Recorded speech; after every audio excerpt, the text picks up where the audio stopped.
The art of the sprint is about so much more than just getting out and running. If you really want to build speed, and if you really want to be a great sprinter, if you really want to have a great 40 time or a great 100-meter dash time, you've got to get in the gym and you've got to get in the weight room and you've got to build some serious strength in very specific ways. Yeah, I mean, sprinting is the fundamental power exercise. It's one of the first things you learn, whether it's running to mom and dad or running at field day at school or playing a sport. We are sprinting through the majority of our lives. And at a certain point, a lot of people, they stop sprinting. And when you lose that power capacity, you can't gain it back as quickly as you used to when you were younger. So knowing how to sprint and knowing how to properly sprint and generate that amount of force in a body weight action is such an important thing you can do in your workout. Yeah, it's critical to understand that sprinting is not just running. When I go out for a marathon, I'm trying to conserve as much energy as possible with every single stride so that I can make it over my 2 to 3 hours of marathon. When I am trying to sprint, I'm trying to be as powerful on every single stride as possible. That's going to require more energy output on every stride. I want to create that energy. I want to drive off the ground. That is about strength and that is about power, and that requires muscle, not just running. One thing we want to focus on is this idea of explosive hip extension. So it's this idea that when I drive up, I'm driving my hip through, and on every single stride, if I can do that, I'm going to be a lot faster. I'm going to be a lot more powerful. We also want to think about the actual stride, and we want to train to be powerful into this high knee position. That is how we're going to get a complete stride. And from this position, I can drive back into the ground and create acceleration. So we want to own a very strong high knee position. We want to think about core strength and core power through this. So with all of that in mind, let's go over our favorite moves to get you faster for sprinting and for any kind of running activity that you're going to wind up doing.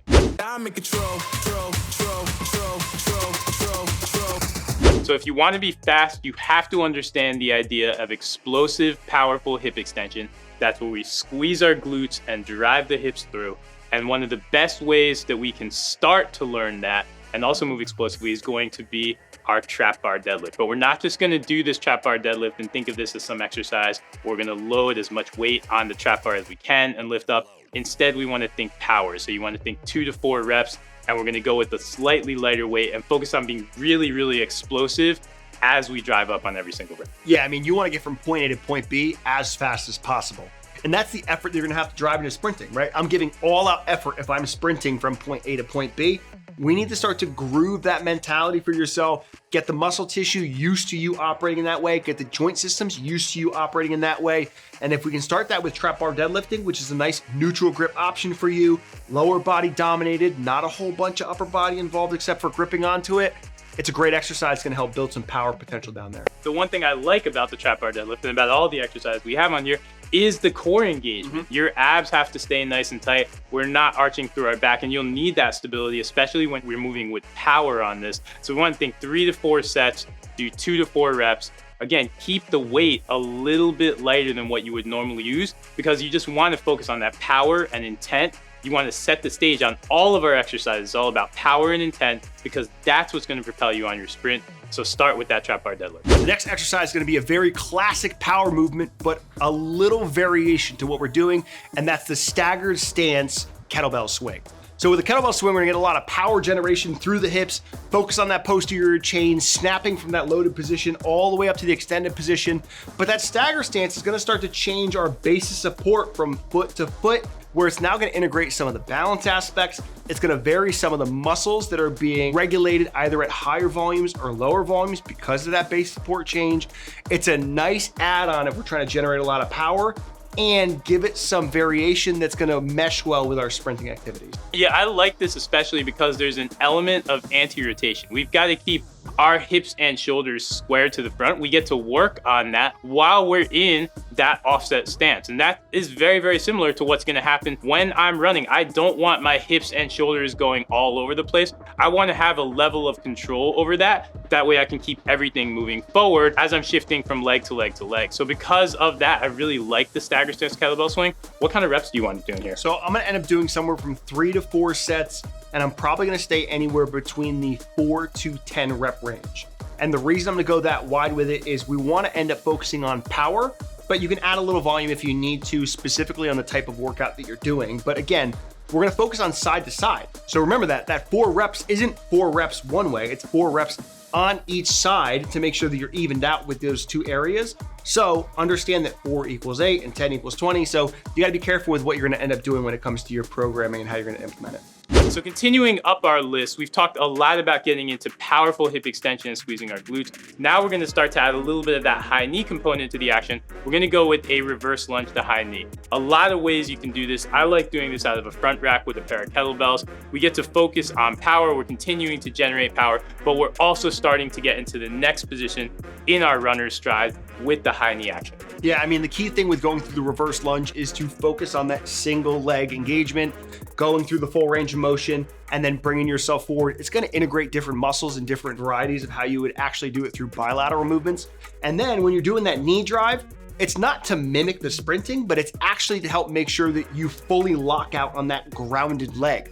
That's gonna get that full hip extension that we want to, that is very similar to sprinting. So the extra range of motion is gonna help you out with it, and that knee drive just is the whipped cream on top of the sundae. Exactly, the knee drive does a couple of things, because you're right, it's gonna get you into that explosive hip extension. Suddenly, it's gonna get you into that true hip extension where you can't hide anymore and maybe skip a split moment of it. But in addition to that, we've also got the balance component to it too, because once I get into that hip extension, what I like to do when I do this move, I like to hold for a good 1-2 seconds at the top and make sure I've got everything going in one direction. It winds up being a good way to get a little bit more anti-rotation action into things. Make sure that when I'm sprinting, I want all my energy going in one direction, and I get to reinforce that and create a little bit of power, create a little bit of acceleration as I'm driving up from that bottom reverse lunge position into that high knee. Winds up being such a great move. In terms of reps and sets, I like being around 3 sets per side, around 6 to 8 reps. I keep the reps on the lower end. That way, again, I can continue focusing on intent, focus on being explosive into that high knee position,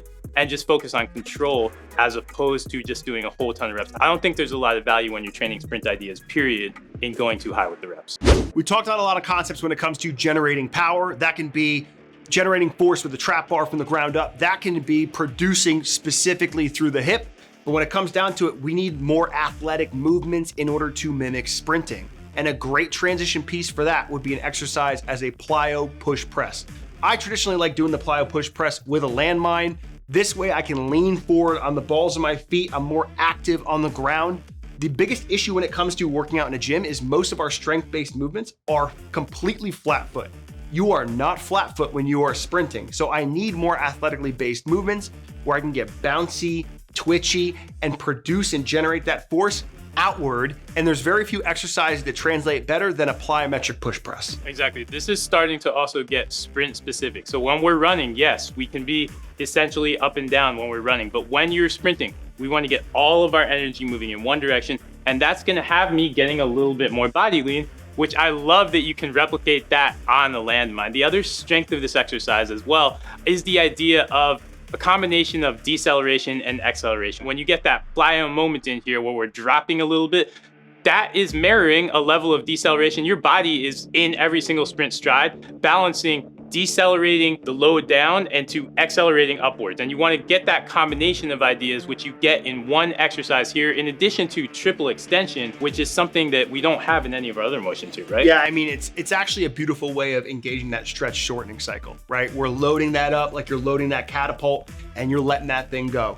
And specifically when it comes to our triple extension, we're able to really press those feet down through the ground, extend the knees, extend the hips, and we're even pressing that weight overhead. We are literally moving this weight as far from ground all the way up overhead as we can with as much force as we can, which is a great translator when it comes to our sprinting. And because of that, I would choose my programming very specifically. I want to make sure that we're doing anywhere from 3 to 4 sets, but I want to stay in the 4 to 6 rep range. We are going for explosive movements. We are not trying to set a PR here. It's all about the effort base of this. So to that point, you don't want to use all the weight in the world. I want to use anywhere from 20 to 75% of my 1 rep max weight. All that should mean to you is not a whole bunch. What you would imagine warming up with, I want you to use that in this movement and use it with speed. And if you're doing that the right way, you're gonna see all the benefits that'll translate towards activities such as sprint. Eventually, you wanna master all of these exercises because they're setting the stage for a ton of speed and power, but that does not mean doing all 4 of these exercises in the same workout or even in the same week. What you really wanna do is choose one of these exercises Do it 1 to 2 times per week, really master it, and focus on your intent during that session or during those 2 sessions. You wanna be explosive, you wanna be powerful, you wanna really focus on driving your hips through on every single rep and owning the movement. And doing that is really gonna set the stage for a ton of speed, whether you're sprinting, whether you're on an athletic field, or whether you're just going for a run.